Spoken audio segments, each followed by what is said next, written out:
3, 2, 1. You know what I feel like doing? What? I feel like kicking back, relaxing, getting comfy. Welcome to the Get Comfy Game Break. I am your host, Kalo, as always, here to give you the lowdown on all things gaming, and I'm joined by my co-host, DJ Wildfire. What's up, everybody? So, we talk about Call of Duty, we've talked about Halo, we've talked about Fortnite, Apex Legends, GTA, I'm running down the list here. But one thing that is overarching between most of those games is their method of progression, I should say. And the method that we're talking about in particular is the tier system. The tier system is something that has been introduced to games all across the board, and it's been something that has been a mainstay and something that keeps gamers coming back for more. Fortnite has been the prime candidate for the tier system, and it's been kind of the benchmark for gaming in general. Everyone follows suit with that. We've seen it in Apex Legends, we've seen it in Call of Duty Blackout, but they kind of do it differently, and we've seen it in Battlefield, who's done with, is it called Wildfire? I think it's called Wildfire, or something like that. Yeah. Whatever. How ironic. Yeah, whatever the fuck it's called. And in Rocket League, they have a tier system, too. There you go. They just changed it up, actually. There's another game for you. But we want to discuss, is it getting played out or is it kind of broken? Because there's going to be people that'll say, like, oh, I play Fortnite all the time and I get rank 100 and I do whatever. I pay for the battle pass or whatever it's called, whatever pass. I paid for the battle pass once in Fortnite. It was all right. I didn't, at the end of it, I kind of sat there like, okay, I'm rank 100. Like, I got a few cool skins and, like, what else? Like, it was at the time where Fortnite didn't have weapon skins. It didn't have as much as it did now. It was just cosmetic stuff like Yeah. emotes and stickers and all that other kind of stuff. Which, to me, it's like, whatever. I mean, Stickers are useless. Emotes, to me, a little useless. I don't use them unless I'm in the lobby. Yeah, I'd rather not pay for $15 especially for that. You know what I mean? Yeah. It's just not something I see myself using more often. Like, grant you, I have for Fortnite in that season, it was the Halloween special. I got the wolf skin. But it's a skin that you have to rank up to get the full wolf. That's, I think, season 5, I think it is. Something 4? like that. 5, It's I the think. one with, like, the cowgirl. Yeah. So Calamity, I think her name was. Calamity. I have that one. It's not fully ranked up yet either.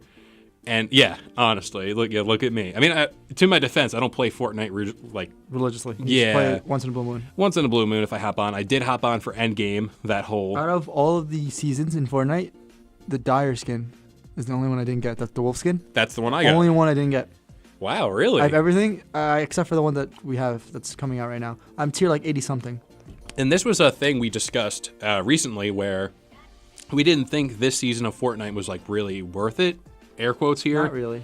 Because like the final skin you get isn't as good as the first two. It's horrible, dude. It was like that gold girl, right? Or something like that. You know the girl that's like has like a fire hand? She Yeah. should have been tier 100. That's what I'm saying. I seen that. There was one with the lizards. There was one with everything. It's weird. I don't know how it all goes. But I do want to talk about, the tier system now. What do you think would be the next step? Do you think that there's ever going to be a new type of tier system or like something that'll take its place? For Fortnite or just for like, in general, games in general. 'Cause I can't really think of it. I know it's a loaded question, You but need, that's like another progression system. So it's like in Call of Duty, they have a tier system and they have the regular leveling up system. yeah. The tier system is like a bonus to it. Yeah. Leveling up system, the leveling up system, you get like guns and stuff like that already in game. Tier system, you get exclusive items. And like the tier system itself is rewarding. Yeah. It's kind of like back in Halo 3 days where you had to get certain achievements to get armor sets. Nowadays, you just get cosmetics, which is kind of the same thing. But I don't know. For me, at least, there's a disconnect. For Call of Duty, the only thing that fans really, really want is skins for Blackout, Yeah. which are really cool because the ones that they have in the crates are so cool. Like I just got a zombie girl recently named Jane Doe, Yeah. and I played in that map Alcatraz, which Yeah. actually just got out recently. And Alcatraz is a prison, but it has zombies in some locations. Yeah. So because that character is a zombie, it blends in most of the time. Oh, wow. It's perfect. See, Battlefield, to like kind of bring a game closer to Call of Duty, they do this thing called assignments.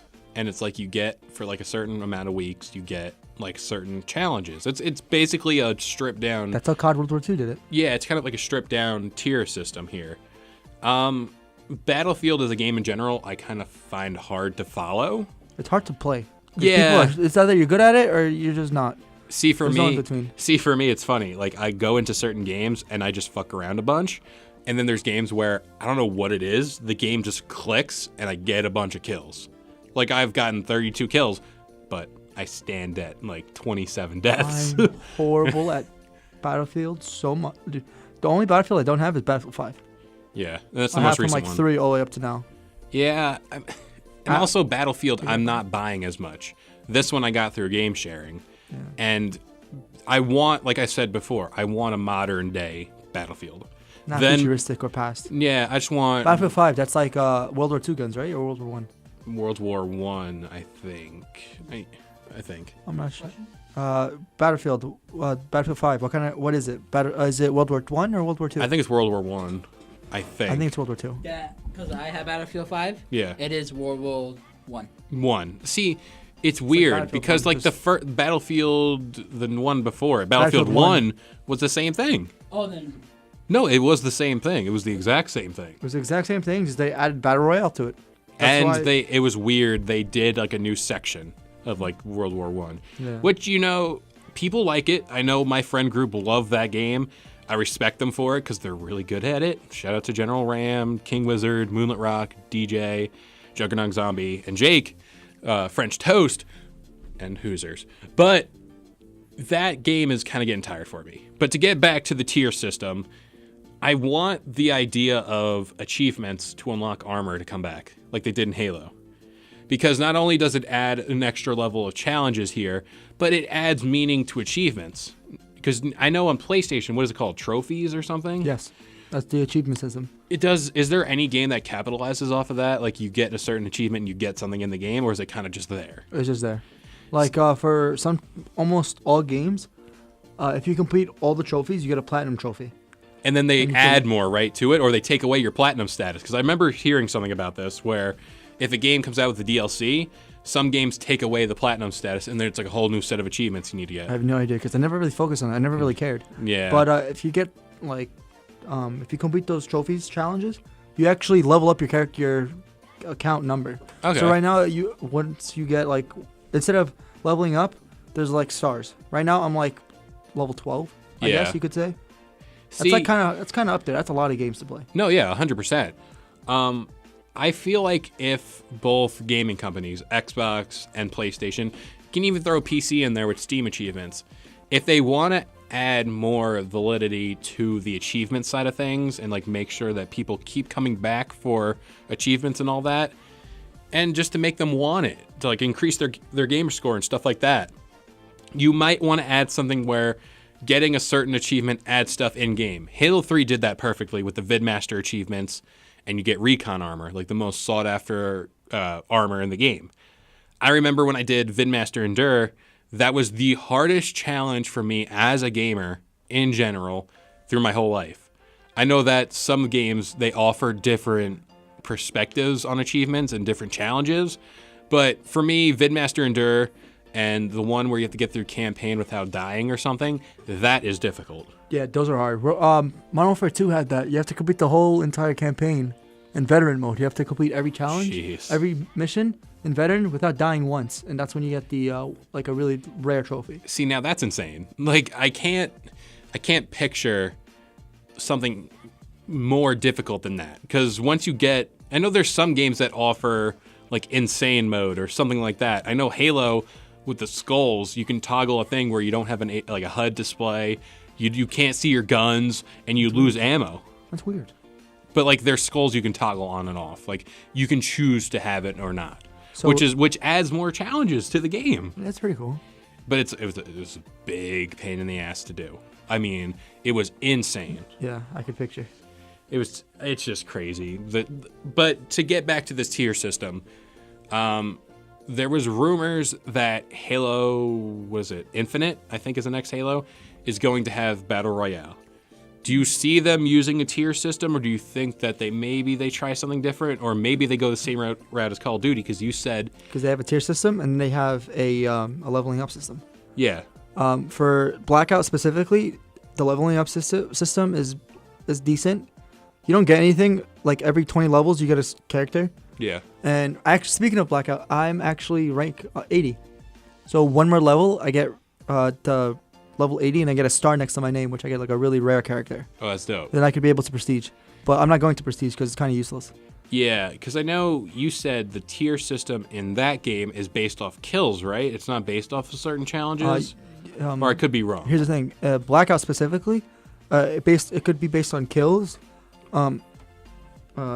placement, and revives, and a whole bunch of other stuff like that. See, I like that. Because, I've said that before. I like that because type of system. Each stuff gives you a certain merits. Merits is like XP. Okay. So it's like now whatever. Let's say I get 1 kill, that's 50 merits. If I win a game, that's 1,000 merits.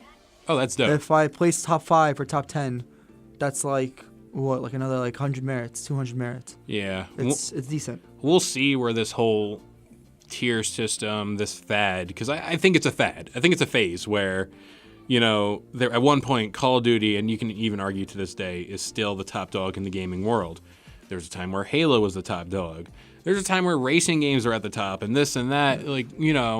There's certain phases, and that just comes with the progression, the natural progression of the gaming industry. And speaking of gaming industry, here comes DJ Naim. So we're talking about. Sorry, I was on the sideline doing the research and everything. And you talked about like the top gaming industry, right? Yeah. And I feel like even though Apex, we talked about how Fortnite was the top one for like the whole 2018. Yeah. And Apex came, but now Fortnite is on top. Yeah. I feel like until something like Apex, like Fortnite, comes and toggles it, I think Fortnite is gonna stay at top. Yeah. Only because it's still in beta.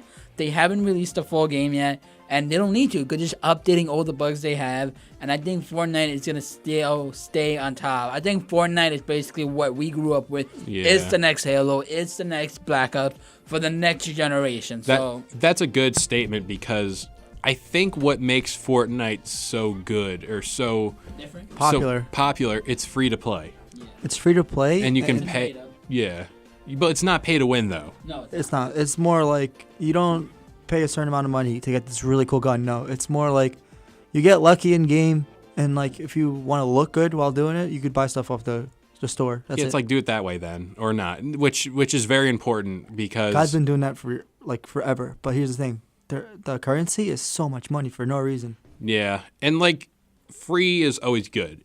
I've said this before, where I think if you're going to release a battle royale for like any certain game, like Battlefield, Halo, all the big top dogs, they should make their battle royale free to play, because you introduce someone to the play style and the universe, and maybe they're like, hey, I really like this aspect of this game. Let me go buy the full game and go check out the campaign, the actual multiplayer, like team deathmatch, stuff like that. You really open doors for your gamer base here, and that's what I think is important about this all. Trying new games, getting new ideas out there, and really trying to be innovative, because that's what keeps this industry going. That's what really does. So, with that being said, I think that about does it here for the Get Comfy Game Break. I hope y'all enjoyed. Remember, we upload here for the Game Break every Friday morning, 10 a.m. on all major listening platforms and YouTube. If you like what we do here, go check out Get Comfy on the Throne, which uploads every Saturday morning, 10 a.m. on all major listening platforms. And then go check out the original Get Comfy podcast, which uploads Sunday morning at 10 a.m. on the same platforms. But you know what? We will see you guys next time. See you guys.